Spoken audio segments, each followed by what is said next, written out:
네, 안녕하세요. 고객클리닉 웰 박민설입니다. 날씨가 정말 너무 무덥다 보니까 가만히 있어도 땀이 줄줄줄줄 흐른다는 분들 정말 많으시죠? 우리가 왜 또 열심히 운동하고 나면 그때도 땀이 참 많이 나잖아요. 아마 다들 그런 생각 하셨을 거예요. 그럼 이렇게 더워서 땀내야 하면은 이래도 살이 빠지지 않나? 빠지는 거 그렇지. 아니에요? 다르다고 합니다. 안 빠진다고 합니다. 왜? 네, 아니구나. 아쉽죠? 이게 더워서 흘린 땀은요, 우리 몸속에 지방을 태우면서 나는 땀이랑 다르기 때문이라고 하는데요. 그래도 조금의 희소식이라면 매운 음식을 먹을 때는 실제로 땀이 나면서 열량이 좀 소모된다고 하는데 그래도 이 무더위에 너무 매운 음식 먹다가는 속에도 탈날 수 있으니까 조심하셔야겠어요. 사실 우리가 이 잘 때도 말이죠. 이 수분이 많이 배출된대. 무려 300ml. 야, 그만큼. 이제 문제는 수분이 그만큼 나갔으면 또 수분이 부족해. 그럼 몸속에 이제 혈액이 좀 찐득찐득해질 거 아닙니까? 또 이래 되면 이게 심근경색이나 또 뇌경색에 또 위험이 있다. 그러니까네. 제일 좋은 방법은요. 잠자기 한 30분 전에 물을 한 컵 쫙 마시고 주무시는 게 좋습니다. 단 양쪽에 이 두 분처럼 맥주로 이걸 채우려고 생각하면 절대 안 된다는 거. 안 돼요? 안 됩니다, 안 됩니다. 이것도 기억해 주시고. 되나요? 네. 또 이 수분에 부족해가지고 다리가 뭐 좀 저린다든지 변비가 있는 분들도 이 물 한 모금으로 해결을 할 수 있다니까. 여러분 꼭 기억하셨다가 오늘 밤부터 실천 물 한 모금 하기. 감사합니다. 맥주 안 돼요, 맥주? 맥주 안 돼, 맥주 안 돼. 에이, 까다로우시네. 자, 저는 땀 하면은 제일 고민되는 게 요 겨터파크. 많이들 공감하실 것 같은데 요 겨드랑이 땀을 안 막기 위해서 데오드란트 쓰시는 분들 많으실 텐데요. 요 데오드란트에는 미량의 환경 호르몬이 있다고 하니까 그래요? 설명서에 적혀 있는 횟수만큼만 사용하길 바라겠습니다. 그리고 요거 사용하실 때는 물기가 없는 상태에서 발라주시고 잘 말린 다음에 옷을 입어주시는 게 좋고요. 요 제모한 다음에 바르시는 건 자극이 되기 때문에 바르지 않는 것이 좋습니다. 그리고 꼭 발랐으면은 이제 자기 전에는 무조건 깨끗하게 씻고 주무시는 걸 기억하세요. 곁땀파크 하니까 저도 좀 생각이 나네요. 아하. 저도 한 곁땀파크 하거든요. 맞아요. 여름 슬픈 되면은 기억들. 여기가 저도 모르게 막 이렇게 막 되는데 울어. 네. 이럴 때 굉장히 속상하잖아요. 거기다가 흰색 옷 입고 있으면은 노랗게 변하는데 요거를 깔끔하게 좀 하려면 뜨거운 물을 쫙 받아가지고 과탄산 소다하고 베이킹 소다하고 2대1 비율로 쫙 섞어가지고 빡빡 문대면은 잘 지워진다고 합니다. 거기다가 건조기가 아니라 햇빛에 쫙 널어가지고 자연 건조하게 되면은 색깔이 돌아온다고 하니까 요거 참고하시면 될 것 같아요. 그럼에도 불구하고 어렵다 하면은 요런 거는 엄마한테 맡기면 됩니다. 뭐예요? 엄마! 지금 연세가. 눈에 졌는데 이거 좀 빨리 좀 하얗게 좀 해주이소 하면 엄마가 다 해줍니다. 예, 엄마 최고! 터졌다. 어머님이 지금 보시면서 아우 지긋지긋해 하실 것 같아요. 장가 보내놨지 말이야. 배할 걸 다 시키는 씨발. 그래요. 뭐 땀 때문에 신경 쓸 건 많습니다. 그죠? 네. 무엇보다 땀 흘리고 난 뒤에는 충분한 수분 보충 여름철엔 제일 중요한 거 아시죠? 내 건강을 지키는 좋은 습관 토요일에는 공개 클리닉 웰 지금 시작합니다. 내 뼈에 구멍이 숭숭 뚫리고 뼈가 약해지는 골다공증. 국내 골다공증 환자는 가파르게 증가해 2021년에는 100만 명을 넘어섰습니다. 살짝 다쳤습니다. 살짝이 아닌 것 같은데. 골다공증이 있다면 작은 충격에도 심각한 골절을 입을 수 있어 주의가 필요한데요. 공개 클리닉 웰에서는 조용히 찾아오는 뼈도둑, 골다공증의 예방과 치료법에 대해 알아봅니다. 네, 오늘은 이렇게 조용한 뼈도둑, 골다공증에 대해서 모든 걸 자세히 알아보도록 하겠습니다. 함께 도움 말씀 주실 오늘의 주치 모셔봅니다. 정형외과 전문의 황진호 원장님 어서 오세요. 어서 오세요. 어서 오십시오. 혼남이십니다. 아이고 감사합니다. 자, 활기찬 인생의 건강 100세를 지켜드리고 싶은 친절한 정형외과 주치 황진호입니다. 네, 반갑습니다. 오늘은 속 시원히 골다공증에 대해서 풀어보도록 하겠습니다. 이게 조용한 뼈도둑이라고 하니까 네. 진짜 우리가 그동안 골다공증 좀 심각하게 생각 못했던 것 같아요. 일단 우리 뼈에 대해서 먼저 좀 알아봐야 될 텐데 뼈가 뭘로 이루어졌냐 하면 우리는 보통 칼슘 이런 거 칼슘. 생각하지 않나요? 그렇죠? 칼슘. 네. 또 어떤 것들로 이루어져 있을까요? 보통은 무기질, 유기질 이렇게 두 개의 파트로 나눠져 있습니다. 그래서 이제 무기질 그러면은 이제 저희가 알고 있는 칼슘 인 등의 여러 가지 요소들을 갖고 있는데 복잡합니다. 그래서 이제 무기질의 대표 주자는 칼슘. 칼슘. 이렇고요. 또 유기질 그러면 이제 우리가 흔히 잘 알고 있는 여자분들이 좋아하는 콜라겐 이렇게 이루어져 있습니다. 두 가지로 축으로 이루어졌다 생각하시면 되는데 앞으로 계속 설명드릴 것 같은데 쉽게 생각하면 우리 황토집 아시죠? 네. 네. 뭐 그걸 발라보신 적 있을 나이는 아니지만 네. 이제 우리 저 임신애한테 그거 찍고 살았어요. 뭐 워낙 대하 드라마 많이 촬영하시니까 그렇죠. 예. 그래서 그 바를 때 진흙만 발라주면은 떨어져 나오거든요. 진흙이 칼슘인 이런 무기질입니다.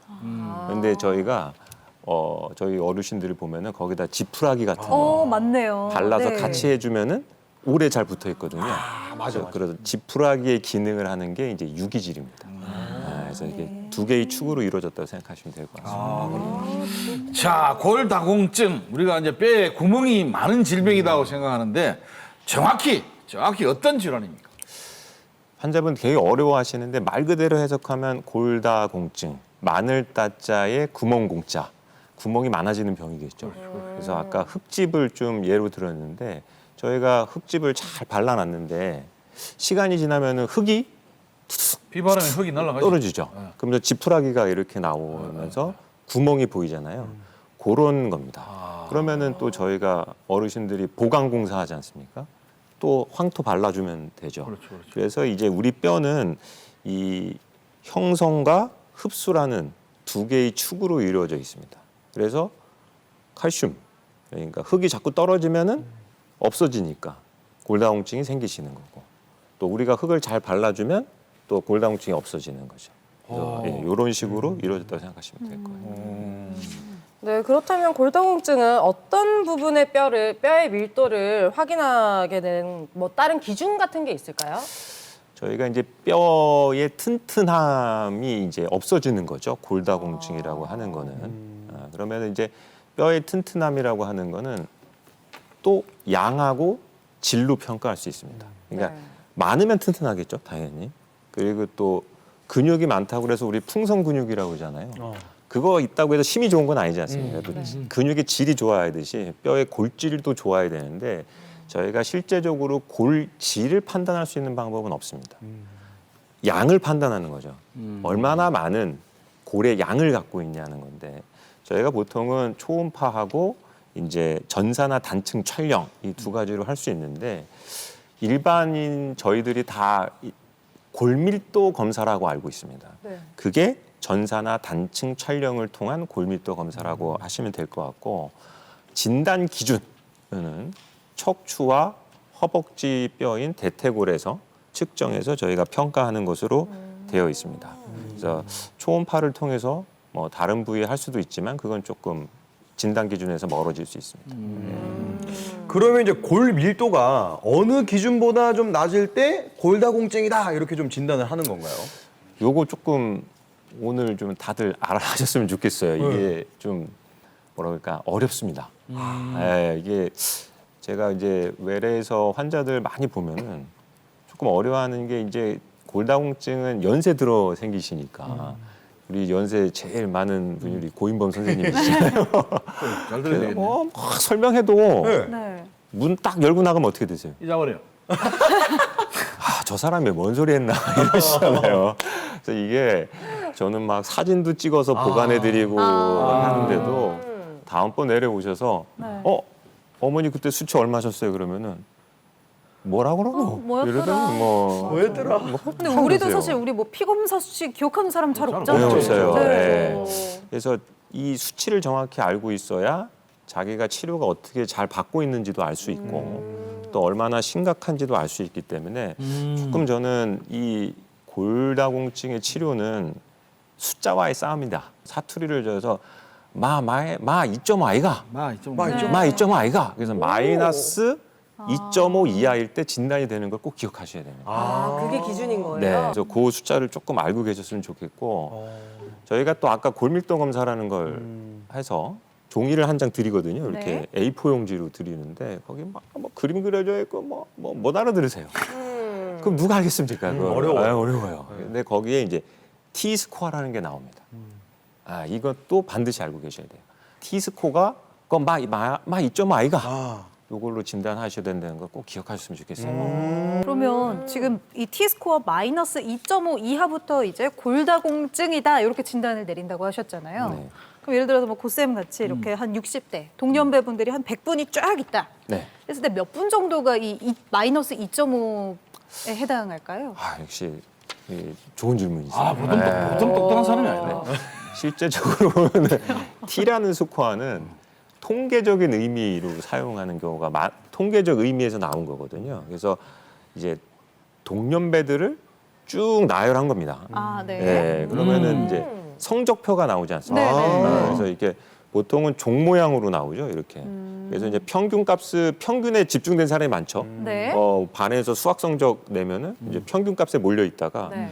1등은 이제 점점 한 명이 확률이 줄고 네. 또 꼴등도 점점 적어지잖아요. 네. 그래서 이 T스코어 마이너스 2.5의 의미는 동년배들 100명을 일렬로 나열했을 때 99등이다.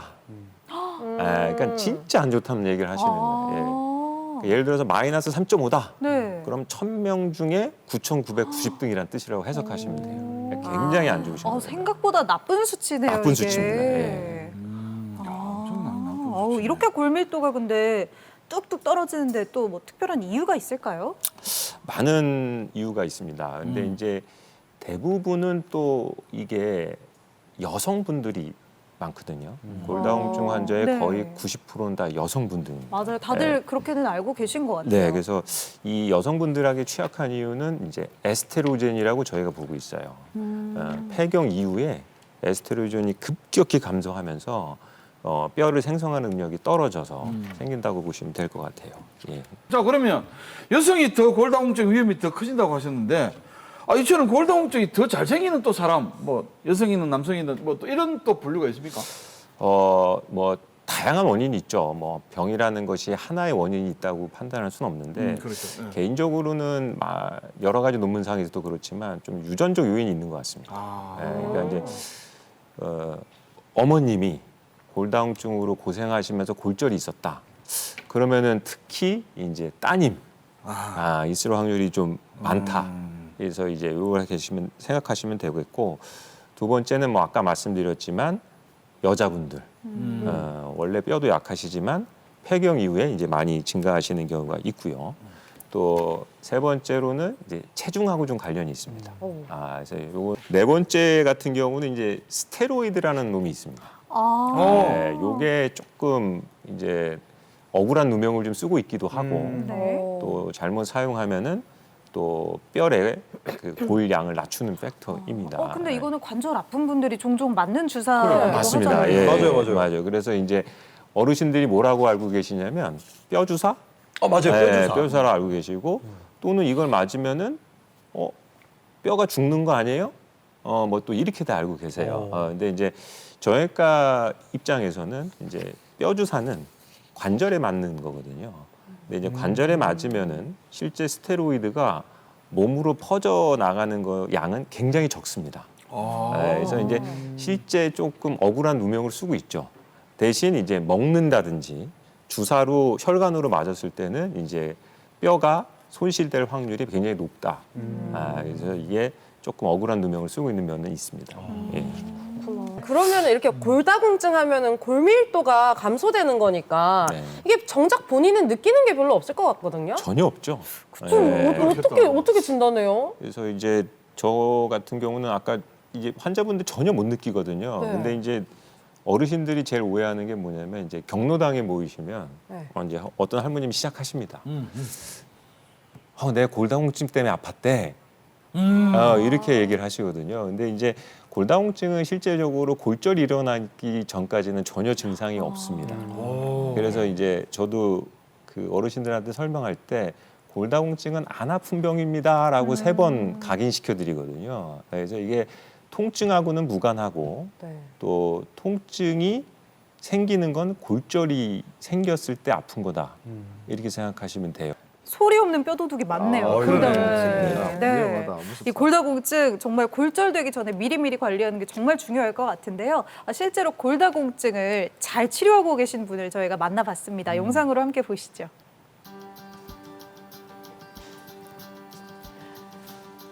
네, 또 지피지기면 또 백전백승이라고 하잖아요. 특히 골다공증이 좀 그런 것 같은데, 이 골다공증 정말 앓기 전에는 치료가 쉽지 않은 것 같아요.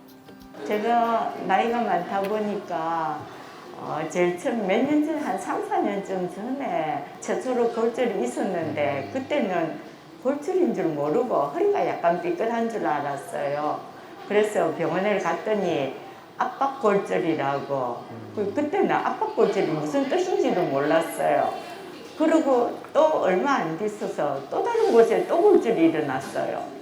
그래서 그때는 골절에 대해서 전혀 지식이 없다 보니까 전에 시술한 게 잘못됐나 그런 생각을 했었는데, 이제는 알고 보니까 그게 인접한 뼈가 하나가 골절이 되면 자꾸 골절이 된다 하더라고요. 그래서 이제 이게 압박골절이라 어떤 거다. 그 압박골절이 이제 계속되다 보니까 고생 많이 하시는데요. 저 워낙 좀 이해되고 나빠서 저는 골다공증 달인, 전도사라고 부르고 있습니다. 어머니 지금 골다공증 수치 아시지? 알죠? 얼마 전? 네, 제일 처음 골절 났을 때 T스코어가 마이너스 4.7. T스코어. 아니 근데 마이너스 최악이라 4.7. 하더라고요. 이젠 T스코어 아시겠죠? 네. T스코어 이게 무슨 소리인지 그랬어요. 여기 보면은 이거 부러졌다가 또 부러지고 또 부러지고 또 부러지잖아요. 예, 연쇄적으로 부러져서 이제 인접 부위 골절이라는 아주 정확한 말을 썼고, 이게 한 2년에 걸쳐서 계속 부러지셨어요. 그때가 이제 T스코어가 마이너스 4.7일 때잖아요. 그렇지? 저한테 오셨을 때가 요 이제 네 번째 거가 부러져서 오신 거야. 요거 이제 요거 때문에 오신 거야. 총 그때 이제 5개까지 뼈가 부러지셨죠. 척추체 성형수술 맞아. 왜냐하면 너무 또 부러진다. 그래서 여기다가 또 척추체 성형수술 하면은 얘는 강해지거든. 여기 또 부러져. 그래서 원장이 그렇게 말씀하셨어요. 하지 말자 했지. 그래서 잘 낫고, 어머니가 제일 중요한 거는 일반적인 걸 다 지키잖아. 햇빛 쐬고 걷고 많이 걷고 운동하고 그러면서 더 좋아지시는 거야. 의사 선생님 지시대로 잘 이행을 하고, 그 다음에 환자 본인도 이제 식습관을 통해서 건강한 골이 형성될 수 있도록. 정말 똑똑하세요. 그러니까 그러니까 65세신데 전혀 65세 같지 않은 인지력을 그린 요거트 그래서. 같은 이런 거 만들어서 옆에 칼슘제하고 같이 보충해주고, 칼슘제는 원장님 추천해 주시는 대로 먹고 있고. 그래 어머니 하여튼간 너무 좋고, 주변에 어머니처럼 많이 가르쳐줘. 네. 그래야 고생하네요. 어쨌거나 이 주사 계속 맞고 원장님 제 허리를 책임져야 되니까. 아이 그럼. 더 이상 이제 안 나빠지면 감사합니다. 아이고. 있습니다. 네 고맙습니다 오늘 방송. 네. 이야, 정말 고마워. 우동성이 다 되셨네요. 뼈 건강도 확실히 지키시기 바랍니다. 챙겨주시는 약 처방대로만 해가지고 먹고 있어서 탈 없는데 더 이상 뭘 바랄 게 있으니까 연쇄적으로 이제 그러면은 걷는데도 아무 불편함이 없으니까 운동도 잘하고 있고, 그러니까 결과적으로 자꾸 이제 더 좋아지는 처음에 거죠. 오셨을 때 되게 당황스러울 정도셨어요. 모든 걸 다 공부하고 오시니까. 병을 이해해야지 치료를 할 수가 있습니다.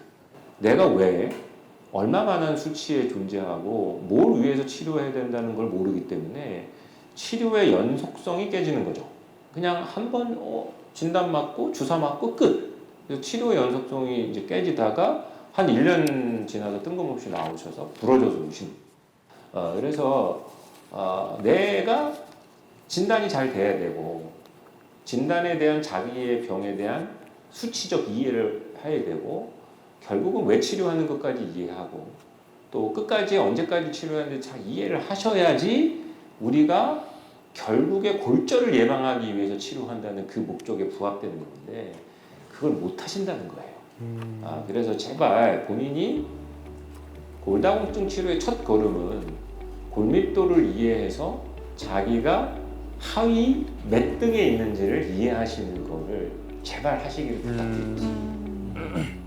이제 이해하시겠죠. T스코어하고 그런 것들을. 그러니까 보니까 그 영상에서 요 달인분은 네. 뭐랄까요, 칼슘도 먹고 주사도 맞고 맞습니다. 치료를 많이 하시는 것 같은데, 이 골다공증을 치료하는 방법들이 좀 많이 있나 봐요. 저희가 치료하는 거는 간단합니다. 아까도 제가 뼈가 형성된다고 말씀을 드렸고, 뼈가 흡수된다고 말씀을 드렸어요. 그래서 이제 양대 축이 있는데 보통 저희가 이제 30살, 30살까지는 한담이 나이가 30. 아니요, 29. 네, 죄송한데. 22살인데. 잘한다. 잘한다. 그렇죠. 네. 그래서 이게 30살까지는 뼈 형성이 월등합니다. 그러니까 얘가 이기니까 골다공증이 안 생기죠. 근데 이제 그걸 넘어서면서 이렇게 되다가 이제 평형이 되다가 얘가 다시 역전합니다. 이렇게. 그럼 이제 흡수가 많아지면 어떻게 되겠어요? 이제 골다공증이 생기시는 겁니다. 그래서 골다공증 치료제라는 건 간단합니다. 흡수를 어떻게 하면 되겠어요? 줄여야지. 낮추면 돼요. 형성하는 건 올리고. 높이면 되죠. 그래서 기본적인 약제는 형성하는 약제와 형성을 만들어주는 약제와 흡수를 낮추는 약제로 구성되어 있다고 생각하시면 됩니다. 네. 오늘 계속 이것만 하네요. 제가. 밸런스. 네. 골다공증은 이거의 싸움입니다. 네. 마이너스가 안 되게 하기 위해서. 알겠습니다. 자, 그럼 아까 주사약도 있고 뼈를 다시 만든다는 뭐 이야기도 하시고 그래요. 아니면 뼈가 줄어드는 걸 막을 수도 있습니까? 네, 아까도 말씀드렸지만 이제 기본적인 약제는 네. 흡수를 막는 네. 거를 주종으로 하고 있습니다. 그래서 이제 보통은 먹는 약도 있고요. 그다음에 오. 주사제도 있습니다. 그래서 이제 환자분들이 이제 헷갈려합니다. 왜냐하면 이제 제제의 이름은 비스포스포네이트라고 하는 어렵죠. 그 냉장고 이름 같은 거. 네. 비스포크 같잖아요. 비슷하네요. 예. 그 비스포스포네이트입니다. 예, 저도 발음하기 어려운데 제가 이제 비스포스포네이트. 어르신들한테 비스포스포네이트 드세요 하면 어르신이 문 열고 나가시면 뭔 소리가 뭐라고 전혀 못 알아주세요. 예. 포세이돈? 네. 그럴 것 같은데. 네. 비스포스포네이트 이거 어렵습니다. 예, 그런 제제가 제일 많이 쓰는 거고요. 그다음에 이제 또 하나가 이제 데노스맙이라는 또 계열의 약이 주사가 있습니다. 그래서 이제 두 가지 정도로 알고 계시면 되는데 아까도 말씀드린 어르신들 모릅니다. 그래. 그래서 이제 이렇게 생각하시면 돼요. 우선은 내가 먹고 있다. 내 먹는 약이다. 그러면 10중 8구는 비스포스포네이트 제제입니다. 네, 먹는다라고 생각하시면 비스포스포네이트입니다. 자, 먹는 약도 매일 먹을 수도 있고요. 오. 일주일에 한 번 먹을 수도 있고요. 아, 네. 한 달에 한 번 먹을 수도 있습니다. 그래서 한 달 안에 먹는 거다. 다 비스포스포네이트입니다. 네, 그렇게 알고 계시면 되고, 자, 주사를 맞고 있다. 그럼 369 하면 편할 텐데 360입니다. 360. 12. 네. 362입니다. 네. 그래서 이제 3개월마다 맞을 수 있는 주사가 있고요. 그다음에 12개월마다 맞을 수 있는 주사가 있습니다. 그거는 비스포스포네이트 제제입니다. 그럼 이제 가운데 있는 6은 이제 데노스맙이라고 하는 다른 치료제입니다. 그래서 이제 어렵습니다. 야, 이름 뭐 누가 만드는 어차피 거야? 처방은 선생님이 내려주시는 맞아, 거니까. 맞아. 네. 그대로 믿고 그냥. 그 찾아오시면 되는데 이제 구별하려 한다면 그런 식으로 구별하는 게 제가 뭐 골다공증을 한 100년 치료해 봤는데 이게 제일 편한 해석입니다. 그래서 먹고 있다 그러면 그냥 비스포스포네이트입니다. 그리고 3개월 다 맞고 있다? 비스포스포네이트 계열입니다. 12개월 이걸 맞고 있다 비스포스포네이트입니다. 6개월만 다른 겁니다. 6만. 예, 그래서 몇 개월마다 맞으세요? 근데 어르신이 그건 압니다. 6개월인 것 같은데 황 원자? 그 데노스맙이구나. 그것만 알고 계시면 되지. 나머지는 다 비스포스포네이트 계열이고요. 이 비스포스포네이트 계열을 이제 주사하면 보통 저희가 평균적으로 고밀도가 한 15% 이상 상승하고요. 그다음에 이제 골절 예방률은 한 40%까지 낮춘다. 40% 나요? 네, 그래서 우리가 반드시 골다공증은 증상이 없지만 예방 치료를 하는 거다라고 생각하시면 진짜 중요하네. 그렇군요. 네, 알겠습니다. 자, 이렇게 골다공증에 대해서 우리가 잘못 알고 있는 상식들 이번에는 팩트체크 통해서 바로 잡아보도록 하겠습니다. 자, 오늘의 팩트체크 다들 뼈 집중. 네. 우리 첫 번째 팩트체크부터 바로 들어가 보겠습니다. 첫 번째입니다. 뚱뚱한 사람이 골다공증에 걸릴 위험이 더 높다. 이건 뭐. 아유, 근데 뭐 살찌면은 참 좋은 게 없는 건가? 그 약간 네. 뭐 쿠션하는 역할은 좀 좋죠. 근데 또 뚱뚱한 분들이 우리 고쌤처럼 통뼈인 경우가 많습니다. 뚱뚱하다 놀리는 겁니까 지금? 뚱뚱이. 하나, 둘, 셋. 네. 왜요? 네. 뚱뚱한 사람이 골다공증에 걸릴 위험이 높다 그러면 내가 걸리잖아. X 해야지. 뭔 소리 하고 있어? 아, 그게 이유예요? 이게 이제 뼈는 여러분들 족발 안 먹어봐?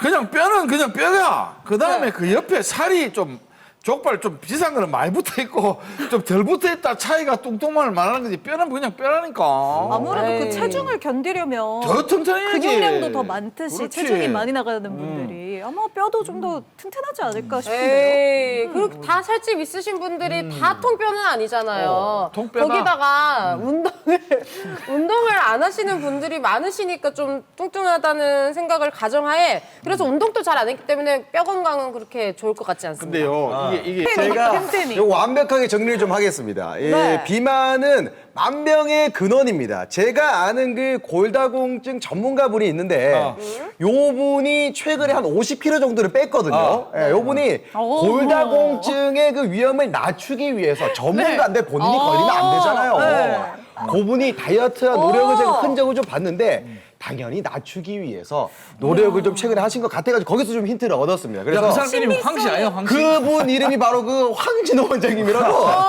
저기 앉아 계신 저분인데 50kg 정도 빼셨대요. 이것도 비포 애프터 사진 나가는 거 아닌가요? 지금 함께 보시죠. 사진 보고 그러니까. 이 그래서 정도면 정답이 나온 것 같네요. 오죠. 그러니까 정답은요? 무조건이네. 정답을 공개하도록 하겠습니다. 네? 아 이거 뚱뚱이의 승리다. 족발 먹어봤잖아. 반전인데요? 예, 이게 아니에요? 네, 맞습니다. 이게 그 비만이 뭐 만병의 근원이고요. 뭐 저도 아까 말씀하신 것처럼 50kg 뺐지 않습니까? 예, 그렇지만 이제 뼈에는 좋지 않습니다. 진짜요? 예, 맞습니다. 그러니까 결국은 이 저희가 골다공증 뼈가 튼튼해지는 거는 이제 결국은 중력하고 관계 있다 생각하시면 되거든요. 뒤에 또 나올지도 모르겠네요. 그러니까 압력을 많이 받아야 뼈가 튼튼해지는데 100kg가 50kg보다는 이제 하중이 많아지기 때문에 뼈에 가해지는 스트레스가 증가하고 그런 뼈가 나는 스트레스가 많으니까 칼슘을 흡수해야지 그러면서 쭉쭉 빨아들이면서 더 튼튼해져서 아마 비만이 좋은 병은 유일하게 이게 아닐까 합니다. 저는. 자 일단은 저희가 팩트 체크 두 번째로 넘어가도록 하겠습니다. 아, 두 번째 팩트 체크 조금 전에 잘 들으신 분들은 딱 그렇죠. 갈리겠네요. 골다공증은 우주비행사의 직업병이다. 아. 우주비행사라면 우리가 무중력 상태에 놓이게 되고 그렇죠. 둥둥 떠다니게 되고 아까 뭘 하셨지? 그 기억 안 나면 바로 한번 들어보세요. 하나 둘 셋. 따단. 나 옥수다도 갈란다. 아, 이거 뭐 만장일치네요. 오늘 오랜만에. 아니, 당연히 우주비행사분들은 이제 무중력에서 늘어나잖아요. 네. 그러다 보면은 뼈도 좀 늘어날 거고. 네. 그러다 보면은 뼈가 늘어나다 보면은 중간에 이제 구멍이 좀 생길 수도 있고. 예, 그러다 보면 그게 직업병인 거고. 예, 그렇게 해서 순리대로 그냥 오를 한번 들어봤습니다. 자, 저는 또 X로 바꿉니다. 왜요? 제가 내가 갑자기 보니까 뭘 하나를 봐한 것 같아. 자, 옛날에요. 갈렸네요. 네. 텔레비를 딱 보니까 갈릴리오가 옛날에 달에 가면 이 무중 상태도 똑같은 물체를 가볍고 얇은 거를 똑같이 떨어뜨려도 동시에 딱 닿인다고 이야기했어. 근데 우리가 일반적으로 1층에서 무거운 거하고 얇은 거 때리면 무거운 게 딱 번지 떨어지잖아요. 그렇죠. 근데 와 암스트롱이 달 날아가서 두 개를 딱 실험해 보니까 진짜 똑같이 딱 떨어지더라고. 무게랑 상관이 없이. 없이. 그래서 이 우리 뼈는 안에 들어있으니까 골다공증 이런 거하고 무중 상태하고는 전혀 관계없다. 그래서 그냥 안에 X. 있으니까. 저는 아까 그 말씀하신 거 기억나서요. 뭐? 이게 뼈는 중력을 받아야지 더 뼈에 좋다. 모범생이세요, 모범생. 네, 그래서 맞나 역시 보다. 20대가 네. 따로 없어요. 역시 내가 두뇌가 젊어야지. 아직 총명해요. 네. 그래서 내가 처음부터 오라 그러잖아. 잠깐만, 누가 바꾼 거 아니에요? 아니. 아, 누가 또 얍삽하게 지금. 네, 바로 확인해 보겠습니다. 내가 정답은요? 네, 옵니다. 그렇죠. 아, 근데 이게 우주 비행사들의 진짜 실제 직업병이군요. 네, 우주 비행사들이 무중력 상태에서 오래 있으면 뭐 생체 여러 변화가 있지만 특히 뼈도 약해지고요. 그다음에 근 감소가 엄청 일어납니다. 네, 그래서 둘 다 안 좋은 영향이 있습니다. 그래서 예를 들어서 제가 정확한 아직 이름은 기억이 안 나는데 혹시 이제 그 우주 비행사들이 이제 지구에 도착하고 나면은 운동을 시작할 때 중력 운동을 못 합니다. 역기를 든다든지. 네, 그래서 이제 자켓을 입죠. 그래서 자켓을 입으면은 자극을 주어서 좀 회복을 한 다음에 이제 운동을 하고 그게 이제 저희한테 다이어트 프로그램으로 소개돼 있죠. 운동 자켓을 입고 운동하는. 아, 뭐 EMS, 맞습니다. 전자 예. 근력 뭐 요런 네, 막 그게 이제 들어갔던 것 같아요. 네, EMS가 네. 이제 그 무중력 비행사들을 위해서 만들어진 거를 저희가 이용하는 거죠. 예, 그래서 그만큼 무중력 상태의 중력이 가해지지 않는 상황은 굉장히 좋지 않다. 그래서 이제 그것도 체중이 많은 사람이 골다공증이 없다는 거하고 일맥상통하는 얘기라고 볼 수 있습니다. 네. 아우, 이게 우주 비행도 보통 일이 아니네요. 그렇죠. 네. 자, 알겠습니다. 골다공증이 우주인의 직업병이었네요. 다음 마지막 팩트 체크 들어가 봅니다. 자, 마지막입니다. 수영은 골다공증 예방과 치료에 좋은 운동이다. 이거 좀 어려울 것 같습니다. 아, 저는 이거 쉬운 것 같아요. 아, 쉬운 것 같아. 그러게요. 하나, 둘, 셋, 오 하면 쉬워. 저도 무조건 오 하면. 왜? 근데 수영도 중력의 영향을 좀 덜 받지 않나요? 그러니까 저는 생각하는 게 뭐냐면은 이게 아까도 무중력 상태에서 또 이렇게 더 안 좋다 그랬잖아요. 그쵸. 뼈는 무조건 중력을 받아야 된다 어느 정도. 근데 수영도 마찬가지로 중력을 덜 받는 물속에서 하는 운동이기 때문에 예방과 치료는 오히려 걷는 게 더 서 있거나 걷거나 뭐 이런 게 더 도움이 될 것 같은데요. 아니 그 수영장에 한 10시쯤에 오전에 그 레슨 받으러 가면 어머님들 장난 아닙니다. 줄 서가지고 수다 떠는데 30분, 못 푸는데 30분, 수영하는데 1시간 나와서 밥 먹고 가시고. 너무 웃기다. 요런 우리 어머님들이 수영을 이게 사랑하는 이유가 뭐겠습니까? 뭐예요? 병원에서 수영 많이 하십시오. 골밀도에 좋습니다. 이런 그렇지. 얘기를 했기 때문에 수영장이 그렇게 호황인 겁니다. 전 선생님이 잘생겨서 그런 줄 알았네. 자, 정답은요? 저도 이거 고민을 많이 했습니다. 아, 진짜요? 그래서 이제 이건 아닌 것 같고요. 이것도 아닌 것 같고요. 아니에요? 한 이거? 그래도 동그라미 조금 보이긴 네, 하네. 동그라미가 좀 맞긴 한데. 강해요. 어쨌든 수영을 안 하는 것보다는 수영을 맞습니다. 하는 게 좋지만 네. 골다공증에 특화돼서 좋다고 하기에는 조금 애매한 무리가 부분이 있다는 있네요. 거죠. 네. 그러니까 우리 저기 똑같은 시간을 할당해서 운동을 한다면 1시간씩 그럼 차라리 이제 스트레스를 가해주는 이제 뛰는 운동이나 걷기가 더 좋을 수 있다는 거죠. 또는 햇빛을 쐬면서 걷는 게 훨씬 나은 거죠. 햇빛을 쐬야 비타민 D가 형성되니까 그런 입장에서 보면은 이제 걷는 게 낫겠다 생각이 들고 또 예를 들어서 또 이제 연세 많은 분이 생기시는데 관절염이 많은데 그래. 어떻게 뛰겠습니까? 어떻게 뛰어? 그러면 이제 수중 운동하라고 저희가 하거든요. 부력을 이용해서.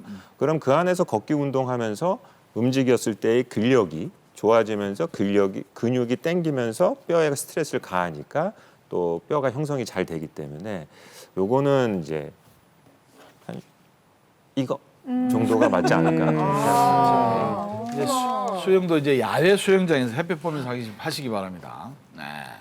알겠습니다. 자, 골다공증에 대한 팩트 체크 여기까지 하겠습니다.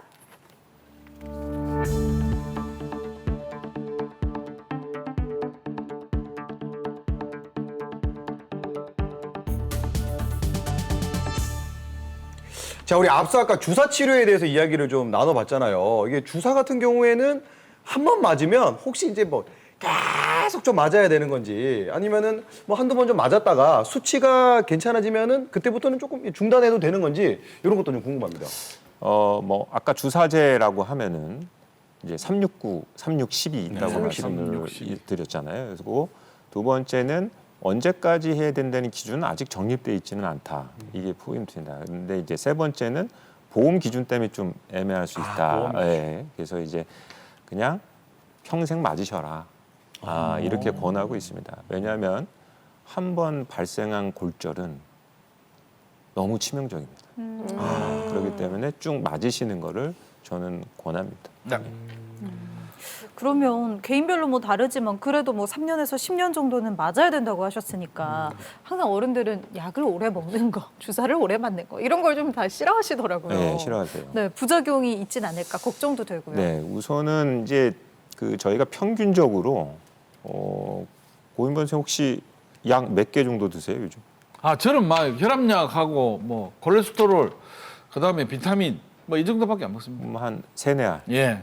저희 평균 노인분들이 한 6가지를 먹고 있다고 합니다. 그러니까 이제 거기다가 또 저희가 약을 추가해 드리면 예를 들어서 이제 비스포스포네이트 계열하고 칼슘, 비타민 D 더 섞어 드리면 이제 우리 고모 선생님도 이제 약이 6-7개로 늘어나거든요. 그러면 이제 저희가 수능도라고 합니다.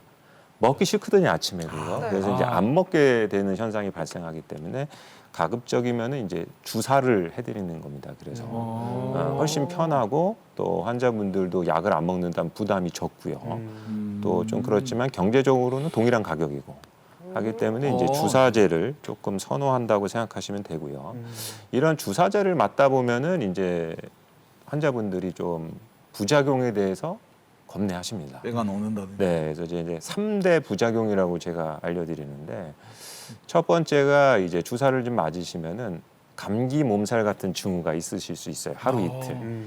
아주 심한 분은 열도 납니다. 한 18도. 근데 이제 그거는 횟수를 증가하다 보면 없어지시는데 그게 좀 있어서 괴로우실 때가 있는데 그거는 뭐 그냥 지나가면 낫는 부작용이고요. 이제 두 번째가 이제 턱뼈 괴사라는 게 있습니다. 턱뼈 괴사.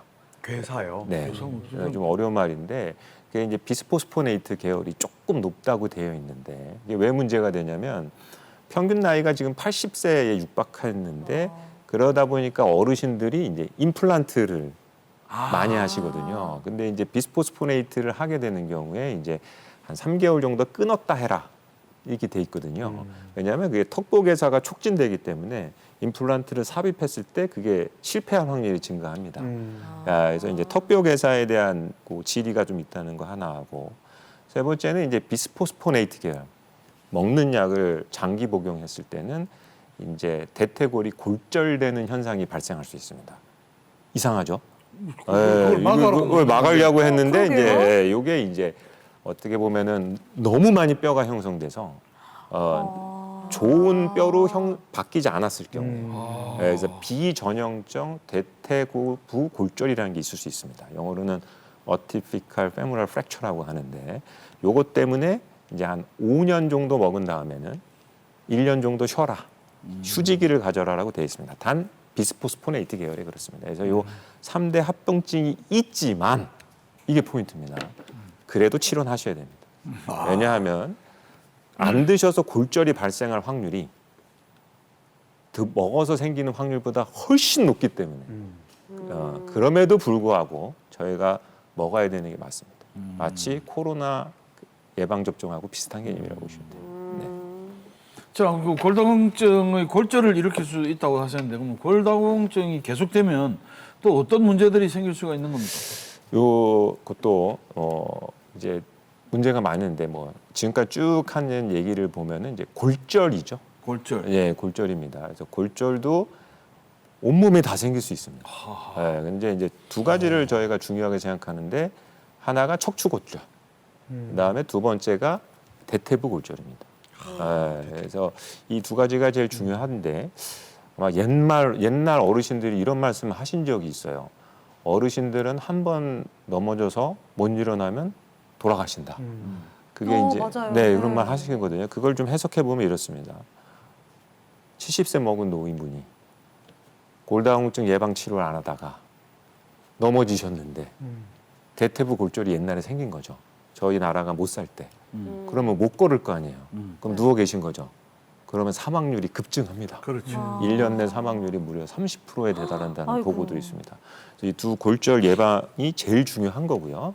그 다음에 이제 부가적으로 따라오는 것들이 척추가 골절되면은 없던 척추관 협착증 증상 같들이 마구마구 생깁니다.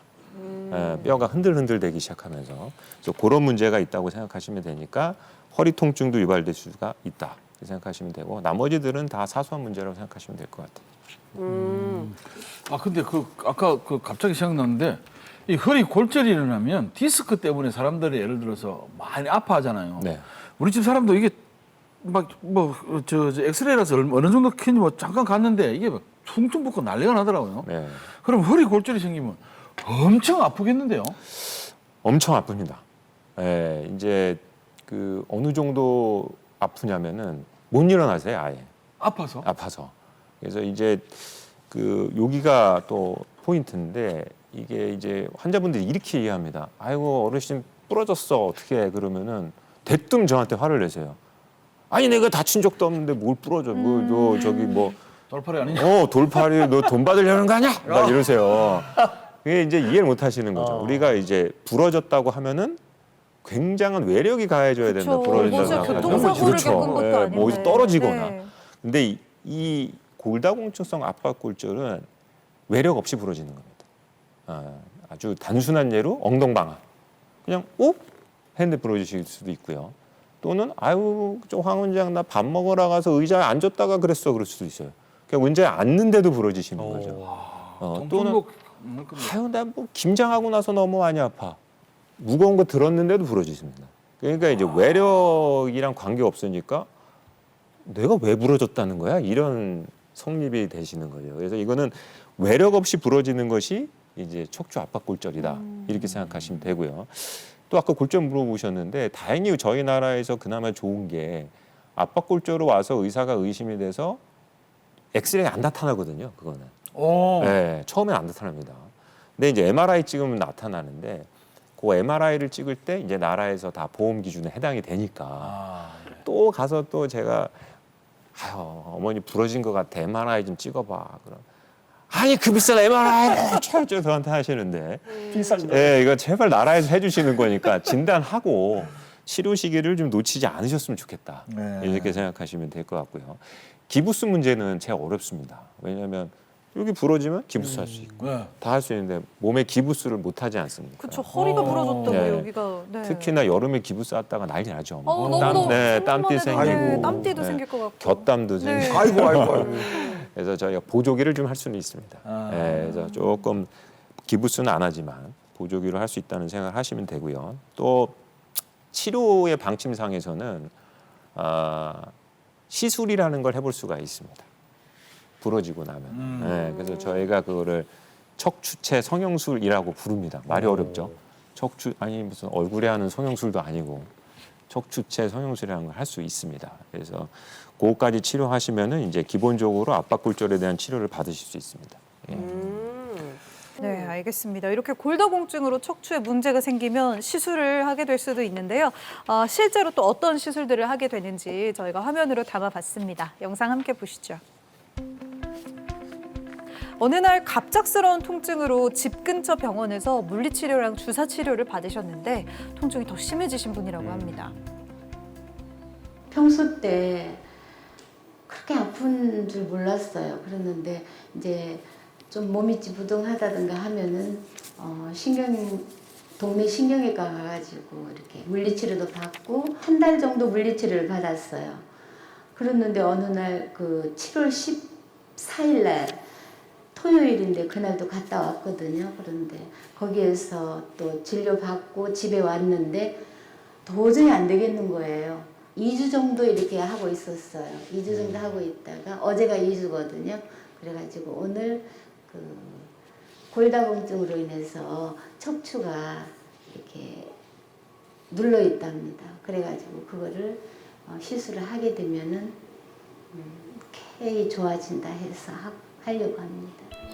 이제 80세 미만의 압박골절 환자는 저희가 한 2주 정도 기다려야 됩니다. 그게 나라의 보험 기준이기 때문에 2주 동안 기다려서 통증이 심해진 경우에는 시술을 해드릴 수가 있어요, 저희가.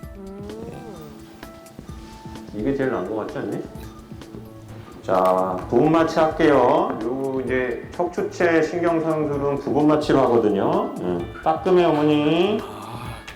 자, 통증이 있어서 오래 고생하신 것 같은데 회복이 없다가. 수술이 치료가 잘 됐으면 좋겠습니다.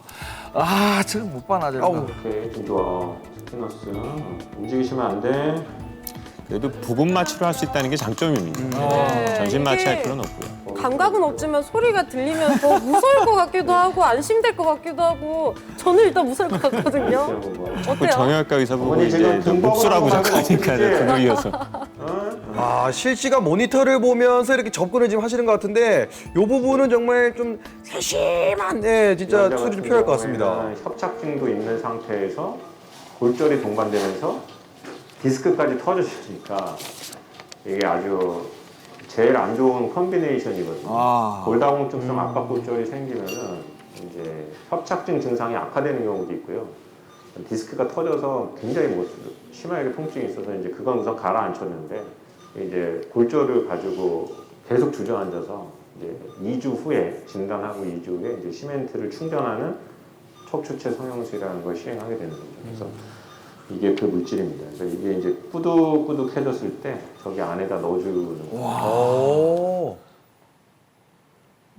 압박 골절의 치료는 척추체 성형술이 마지막이 아니고 그걸 얼마나 잘 이해해서 원인이었던 골다공증을 치료해야 된다는 포인트를 절대 잊으시면 안 되는데 이게 사람들은 화장실 갈 때 다르고 화장실 나올 때 다르잖아요.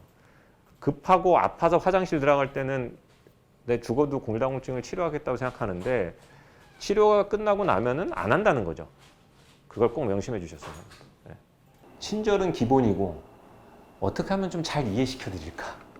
크게 노력을 하고 있습니다. 그래서 진료 시간이 짧은 게 한인데 여러 영상 매체나 이런 방송을 통해서 환자들에게 조금 더 이해하는 선에 좀 잘 다가갈 수 있도록 안내해 드리는 것이 제 좀 철학이라고 할 수 있겠습니다.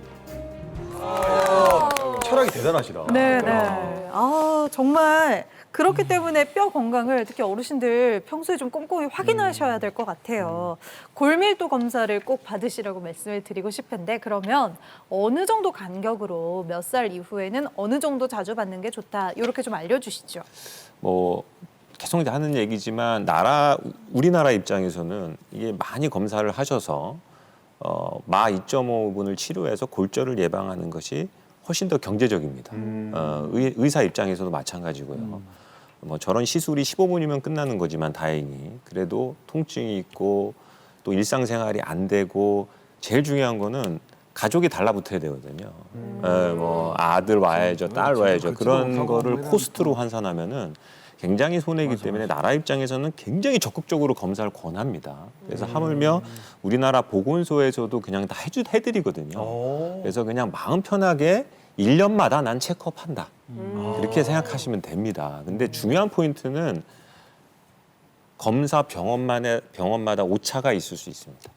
그렇기 때문에 한 곳을 정해서 거기서 꾸준히 1년마다 받으셔야 그 데이터 값을 비교할 수가 있습니다.